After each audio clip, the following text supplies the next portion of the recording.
Hey guys, into day 5. Talked about sugar this morning. I just want to do a little quick recap on that. Got a little bit more to say about sugar. Um, and then I'm going to talk just quickly about the kind of food that you should be eating. But we'll get into that in a little bit more detail in future posts. So we talked about how sugar was another source of excess energy, okay, which is a problem, and then also about how it can cause a bit of metabolic havoc in the body via insulin and that sort of thing. But another really good reason to get rid of sugar, particularly via this 30-day sort of super strict challenge, is to retrain your taste buds. As I said in this morning's post, sugar's in everything. We're really getting used to things tasting sweet. All our fruits bred to be a lot sweeter than it ever used to be. Everything's about making it taste sweeter and sweeter and sweeter, artificial sweeteners, all that sort of thing.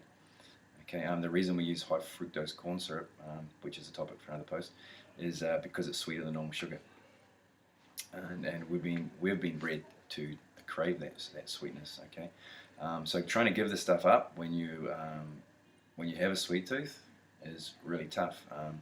I'm a prime example of that.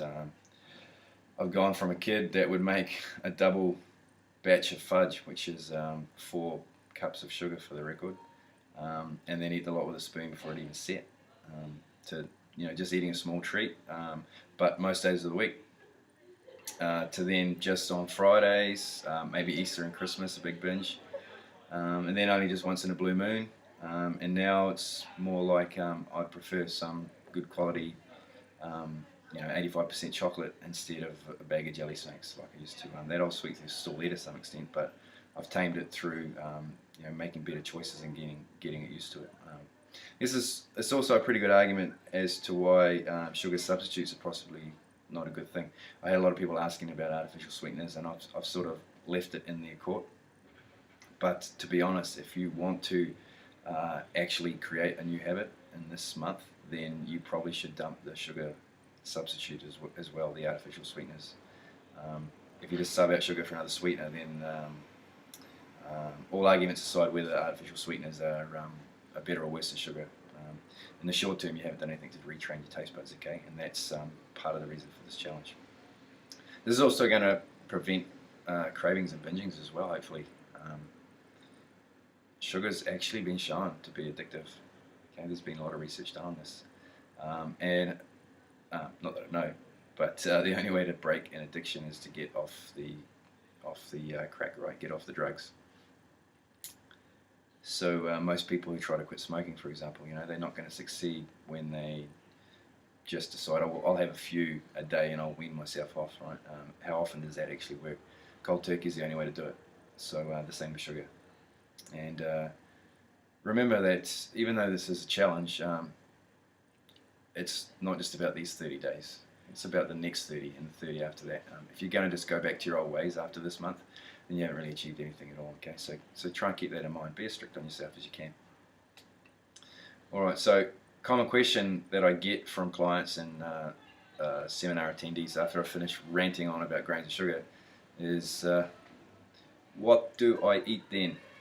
If I can't have that food, what do I eat? It's as though I've said that they're supposed to become an oxygenarian or something, to live on fresh air. Since when did rice and pasta become the main part of the dish anyway? Maybe when you're a student, but it certainly isn't when you go to a restaurant, right? The focus is on the protein, and you're going to do the same thing. Not by eating mostly protein, but by making sure that there's protein on your plate at every meal. Okay, red meat, chicken, fish, eggs. How much? About the size of your hand, minus the fingers. Okay, so palm of your hand, as thick as well. Okay, that's a good start. Okay, a little bit more, a little bit less, it's not a big deal, but roughly that'll give you a starting point. All right. Then fill up your plate with veggies and just go crazy there, just as much as you need to feel satisfied, guys. Preferably the crunchy fibrous ones. Kumara, parsnips, other starchy veg, great for after a workout though. And then finally add some fat. I use the rule of thumb for this. Rule of thumb is if it's a liquid fat like oils and butter, then use an amount roughly the size of your thumb. Okay. If it's a solid fat like nuts, nut butters and that sort of thing, then it's thumb plus the thenar muscle. Drawing deep on my first year anatomy lesson there, thenar muscle is that big bulge at the bottom of your thumb, so that'll be pretty good for nuts. Okay, or just think small handful.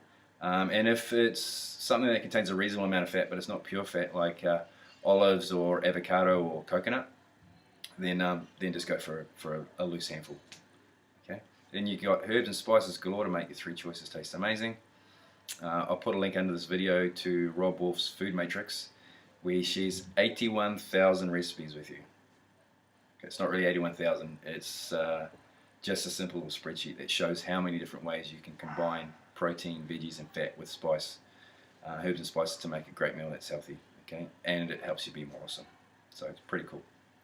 Okay, I'm home for dinner. All this talk of food's making me hungry.